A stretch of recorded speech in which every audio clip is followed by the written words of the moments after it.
It's Taylor time. Now, there are so many additives in our foods these days. Truth is, most are just plain scary.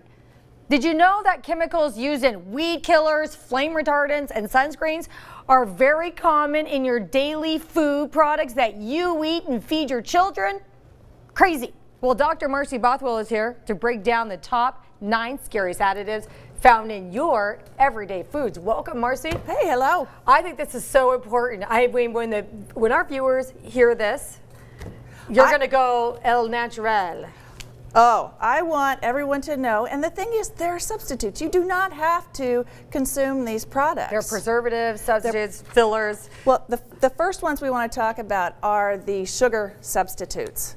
We all want to be nice and thin, but the thing is, they may not actually be making us thin, and that'll be another thing. But so which ones are you going to talk about? The one that gives you memory loss or cancer? Or the one that gives you thyroid cancer? No, aspartame. Oh, you mean the stuff that's found in...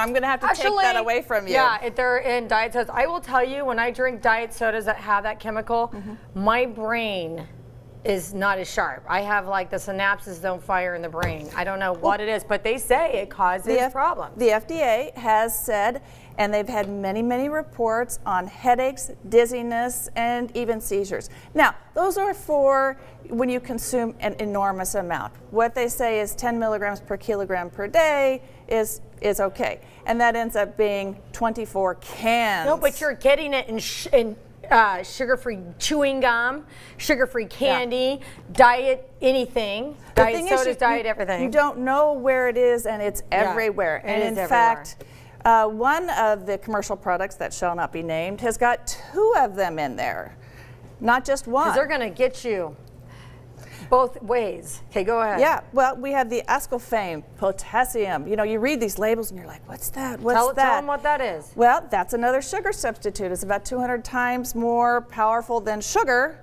but it's been linked to breast cancers and tumors alike. So check your labels. What else you got for sugars? Check your labels. Is that it for sugars? Well, I want to talk about, you know, healthier sugars. Actually, saccharin. Wait, I have it. Because saccharin, they've been linked to cancer. But pure actually, stevia. saccharin's now back on the market. Yeah, but it's still linked to cancer. It's artificial. It's a chemical. Yeah. Stevia. It's natural. It's natural. Go natural. That's good. I don't even, I bake with it. I put it in my coffee. I don't even do anything I love stevia. It actually has not still been given the FDA approval yet as generally accepted as safe. Too much has a little bit of an aftertaste. Let's go into the other preservatives. Oh, the other preservatives. Okay. Titanium dioxide. That's a good one you want in your cells. It's not necessarily preservative, but what it is, it's in all the foods that we have that are white, like your ranch dressings. We also put it in sunscreen on our face. We're also ingesting it. Yeah, we're eating sunscreen. How would you like that? Yeah, I love it.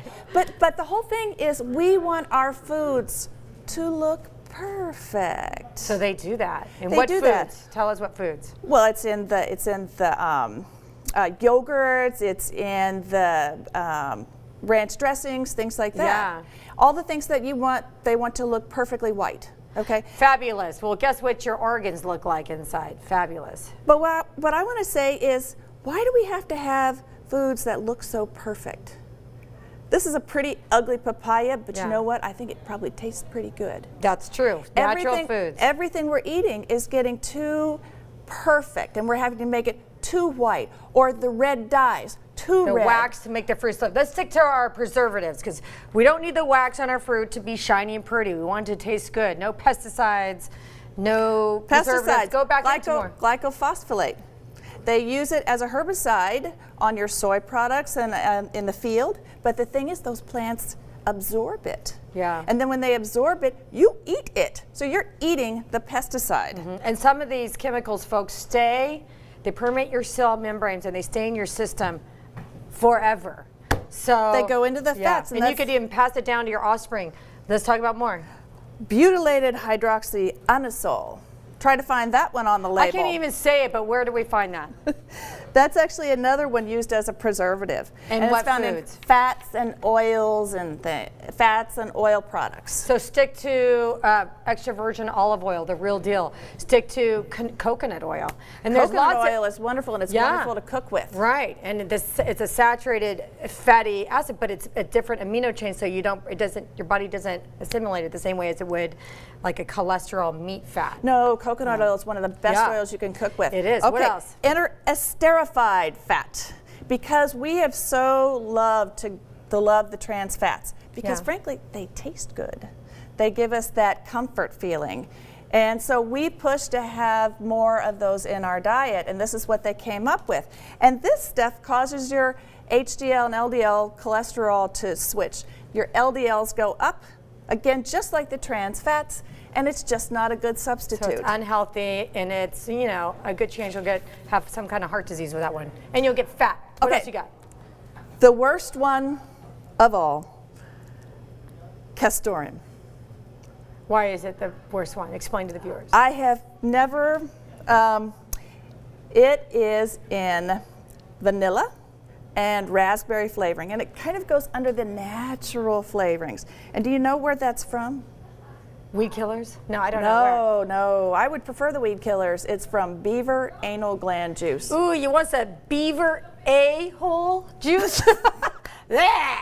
I don't want that in my It's food. unbelievable. And it's not just, Oh my God! I can't even you get get your dogs, you take it to the groomer, and they're like, "Would you like us to express your dog's anal glands?" No, we like to save that for our food coloring and. well, maybe the veterinarians should Disgusting. sell that off like they're doing with the French fry. I wonder why they afterbirth. pick beaver though. I just want to know who the person was who found out that tasted Yeah, like well, vanilla. good for them. Well, a lot of these sweeteners actually were found. The scientists were doing poor hygiene in their labs, and they would actually taste their things. That's how they found sucralose and aspartame and all those. Actually, the first one, saccharin, was found in the 1800s. And explain how they found it. It was by accident. In fact, one of the, I think it was sucralose. It was he was working on another medical discovery and just found that this was a lot of inventions are that way. Yeah. But let me tell you, if it's made in a lab, it's chemical, don't eat it. Stick to whole foods, natural foods, organic foods, and feed your family that. I know processed foods are fast and they're cheaper, but geez Louise, think about long-term effects. And they're definitely easier, but when you're going into the market, pick the ugly fruits, because the more we drive to having the perfect food, the perfect white, the perfect yellow, the perfect red, then we are actually driving the market. And they're just giving us what we want. So That's we true, need 'cause they're to making say, money off us. we need to say, I want the imperfect fruit, I want the real fruit. I want the real I want food. imperfect to be as perfect as we can be health-wise. All right. Yep. Thank you, Marcy. You're welcome.